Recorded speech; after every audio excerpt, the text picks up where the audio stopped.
Bonjour, cher toi, bonjour ou alors bonsoir, je ne sais pas à quel moment tu vas regarder cette vidéo, mais c'est important de dire que c'est le 41e jour, le 42e, le 43e, selon le film Fireproof où le jeune Caleb va dévoiler à sa compagne, à sa femme, qu'il est au 43e jour et va lui dire le pari s'arrête à 40 jours.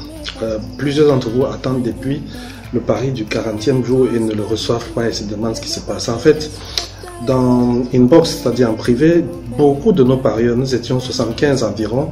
Sur 75, il y a une bonne part qui a des difficultés conjugales jusqu'à présent. C'est-à-dire, malgré le parcours du pari, il subsiste quelques petites difficultés conjugales. Il y a plusieurs éléments qu'il faudrait rappeler au moment où nous nous acheminons à la fin de ce pari. La première chose, c'est de dire que vous ne pouvez pas imposer à votre conjoint de participer à un programme avec vous. Vous pouvez le lui proposer, mais vous ne pouvez pas le lui imposer. Il est impossible de dire à quelqu'un de force, viens faire ce programme, rencontre tel thérapeute, ainsi de suite, ainsi de suite.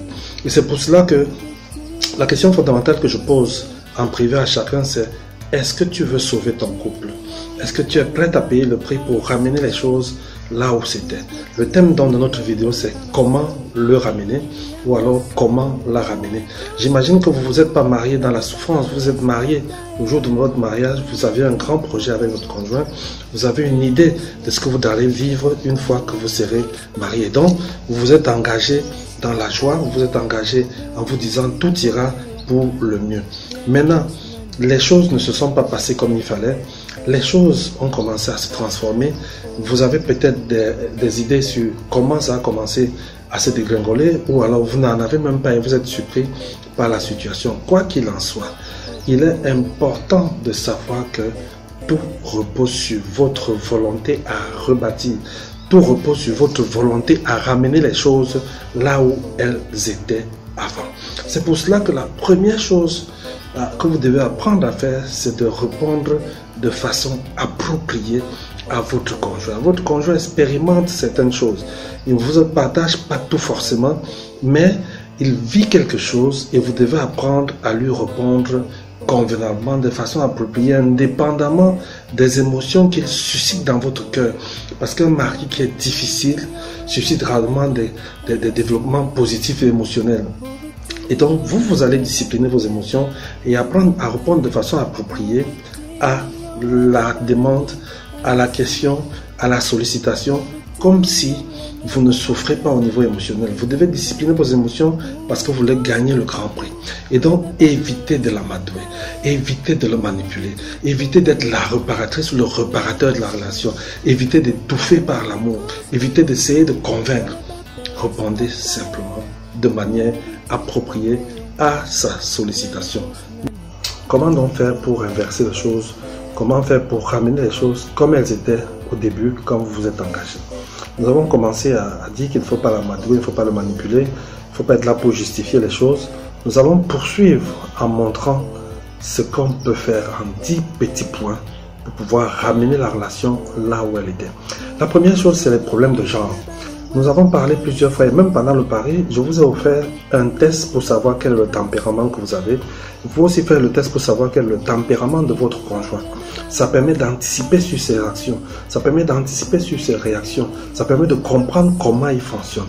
Quel est son langage d'amour? En avez-vous déjà étudié? Je vais coller à cette vidéo ces deux tests, celui des tempéraments et celui des langages d'amour, pour que vous puissiez savoir quel est le langage d'amour que vous avez et quel est celui de votre conjoint. Vous pouvez faire cet exercice à sa place en imaginant la réponse qu'il donnerait. Si du moins vous vivez ensemble depuis un certain temps, vous devez connaître comment il fonctionne. Et même au niveau des tempéraments, vous pouvez faire le test à sa place et imaginer ce qu'il est. S'il est ouvert à une discussion, s'il est ouvert au partage de ce genre de test, essayez de faire le test avec lui et essayez de savoir.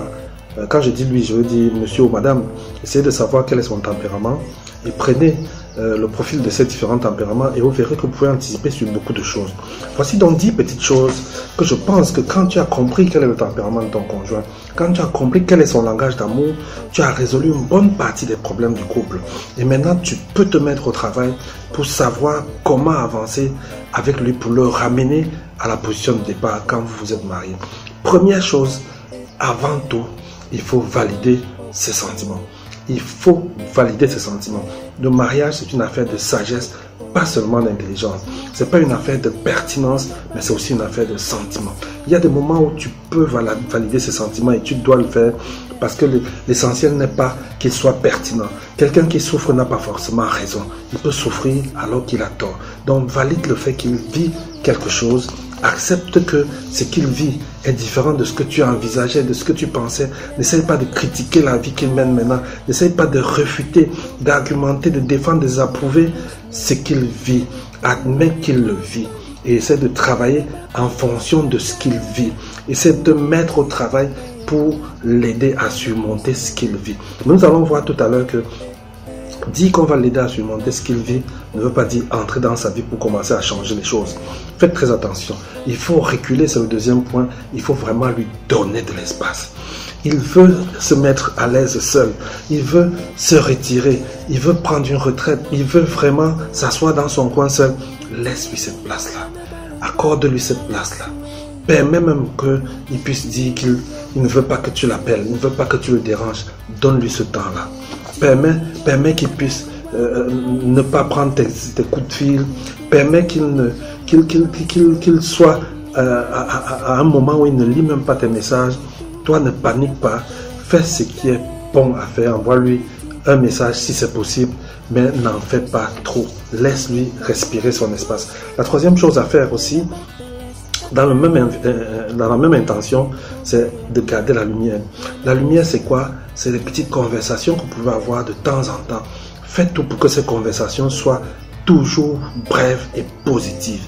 Évite toutes les interactions qui peuvent être négatives.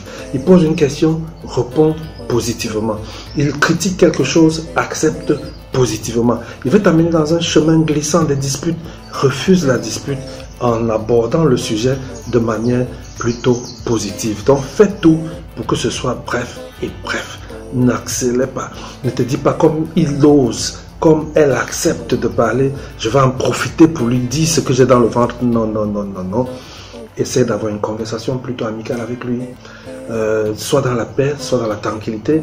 Montre-lui que tu es d'accord avec ce qu'il vit, même si les choses qui l'amènent à vivre ça sont des choses que tu désapprouves. La souffrance qu'il a, accepte cette souffrance même s'il a tort. Et c'est pour cela que s'il te critique en disant tu as encore laissé le verre là où tu n'aurais pas dû le laisser, fais-lui une remarque du genre j'en suis conscient et je vais m'améliorer, je vais éviter de le laisser dorénavant, c'est vraiment une erreur que je regrette. Une petite phrase comme ça et tu passes dessus. Sois honnête avec toi-même, c'est la quatrième chose. Sois honnête avec toi-même.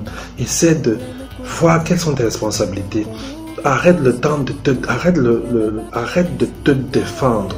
Arrête de te défendre. Ne nie pas tes erreurs. S'il te coince sur une de tes erreurs, accepte-la. Parce qu'il y a des doctrines, des personnes qui disent on ne se dédie pas. Si j'ai fait une erreur et que j'admets dans cette mauvaise attitude, il va en profiter pour... Non. Même s'il a une mauvaise attitude et que toi tu as fait une erreur, sois honnête pour reconnaître ton erreur. Sois honnête pour dire je n'aurais pas dû le faire, j'aurais dû faire différemment. Ne sois pas là seulement pour blâmer l'autre pour ce qu'il fait et être incapable de reconnaître ce que tu fais mal. Donc ne te dis pas mauvaise attitude de mon conjoint veut dire moi je peux aussi avoir une mauvaise attitude. Ce n'est pas un permis qu'il te donne pour avoir une mauvaise attitude, mais sois honnête pour que lui comprenne que pendant que lui nie, pendant qu'il conteste, pendant qu'il refuse d'admettre ses erreurs, toi tu es capable d'admettre les tiennes. Il faut le faire. Quatrième point.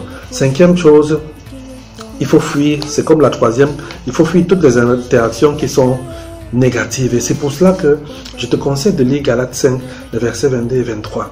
Parce que tu vas voir un peu le fruit de l'esprit, la patience, la tempérance, la maîtrise de soi, toutes ces choses-là. Commence à les mettre en pratique parce que c'est là où la religion, la foi chrétienne prend tout son sens.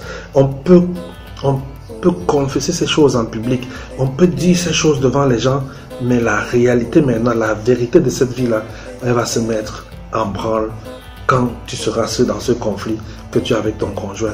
Donc prie Dieu pour qu'il te donne ce fruit. Prie Dieu pour que Galates 5, versets 22-23 soit ton partage, que tu le vives. Chaque fois que tu es devant une situation, rappelle-toi Galates 5. Rappelle-toi toujours et ne nie pas les répercussions que tu peux avoir. Ne nie pas ce que ça peut te faire dans ton cœur, mais dis-toi, l'Esprit de Dieu est en toi et donc tu as besoin de développer ce fruit-là. Tu as besoin de le ressortir. Tu as besoin de l'expérimenter pour que l'autre puisse voir comment tu es différent à partir de là. 6e point qui est aussi important, c'est le changement. Ne parle pas du changement, démontre-le. Beaucoup de personnes qui ont participé au pari, au 38e jour, au 35e jour, disaient « Mais mon mari ne change pas. Coach, tu m'as fait faire ceci, tu m'as fait faire cela. Ma femme n'a pas bougé d'un trait. » Vraiment, ne demandez pas que les gens vous approuvent. N'attendez pas qu'on vous félicite. Le changement en vous doit être clair et démontrable. Beaucoup vont se dire « J'ai changé, je veux maintenant qu'on reprenne ensemble parce que ce que je faisais mal, je le fais mieux maintenant. » N'exigez rien de l'autre. Ce changement est le vôtre et ce changement-là, il va forcément impacter l'autre. Le diable est un mauvais déménageur, nous le savons tous. Nous savons tous que quand tu commences à toucher véritablement l'autre, c'est à ce moment-là que le diable l'aide à être le plus mauvais, le plus ingrat, le plus difficile. Au moment où vous êtes dans une véritable transformation, dites-vous c'est un moment de transformation qui va prendre son temps, le temps qu'il faut, mais changez vraiment et démontrez-le. N'attendez pas d'être approuvé par forcément. La 7e chose, c'est l'amour. Continuez à aimer votre conjoint malgré tout. Mais ne l'étouffez pas d'amour. Ne l'étouffez pas de cartes. Ne l'étouffez pas de lettres. Ne l'étouffez pas de cadeaux. Ne l'étouffez pas. Soyez agréable, soyez positif. Parlez peu, on a dit. Riez un peu. Mais ne faites pas trop. Ne l'étouffez pas. Parce qu'après, il va se dire c'est de la manip que vous faites. Il va croire que vous voulez l'amadouer. Vous voulez le manipuler. 8e point, offrez-lui votre soutien. C'est vrai que ça ne va pas entre vous, mais offrez-lui quand même votre soutien. Demandez-lui si vous pouvez faire quelque chose pour lui. On a vu ça dans un de nos paris. Demandez-le vraiment sans le scandaliser. Parce qu'il y a un genre de demande de service qui fait peur à l'autre. Se demande qu'est-ce qui se passe dans la vie de ma femme. Est-ce qu'il y a quelque chose qui tourne par rond? Donc, ne pas trop en faire au moment où tu lui demandes. Ne lui demande pas de soulever la terre. Ne lui demande pas de faire des grandes choses que tu n'as jamais faites. Mais pose-lui la question. J'ai un petit truc, est-ce que je peux t'apporter un encas au bureau? Je suis de passage devant la boulangerie, est-ce que je peux te prendre un morceau de quelque chose? Je suis en train de rentrer, est-ce que je peux t'acheter un croissant? Bref, pas des choses forcément grandes ou volumineuses alors que tu les faisais pas avant. Entre dans le registre de ce que tu faisais avant les conflits et qui marchait bien. Donc ne réinvente pas autre chose qui va plutôt lui donner l'impression que tu veux le coincer. 9e chose, vis et vis. L'idée ici n'est pas d'être dans la résignation. L'idée ici n'est pas non plus d'être quelqu'un qui va s'épanouir sans son conjoint. Mais les gens aiment voir ceux qui vivent. Les gens aiment voir ceux qui s'amusent. Quelqu'un n'est intéressant que s'il a de l'intérêt.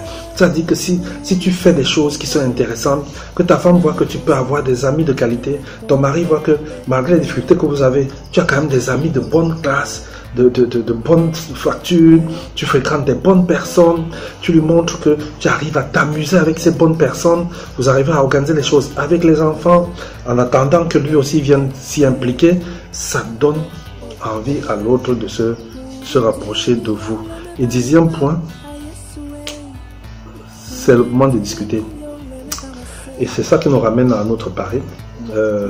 Vous avez bien lu sur mon tricot famille à cœur, le pari de l'amour. Nous sommes vraiment disposés à aider tout couple en difficulté qui aimerait avoir l'apport d'un facilitateur. Un facilitateur qui est pas impartial, qui n'a qu'un intérêt à vous diviser, mais plutôt à vous unir.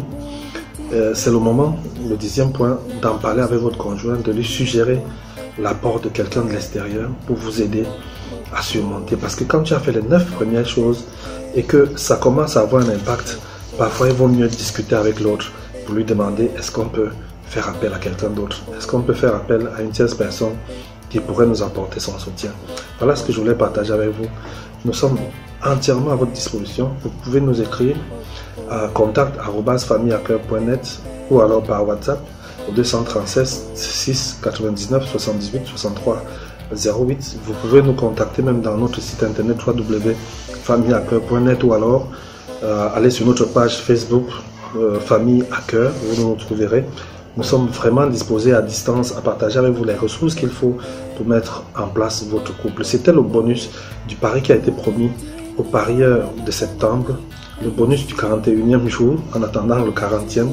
Merci vraiment, que Dieu vous bénisse et que Dieu restaure votre vie conjugale et qu'il vous permette de vous épanouir.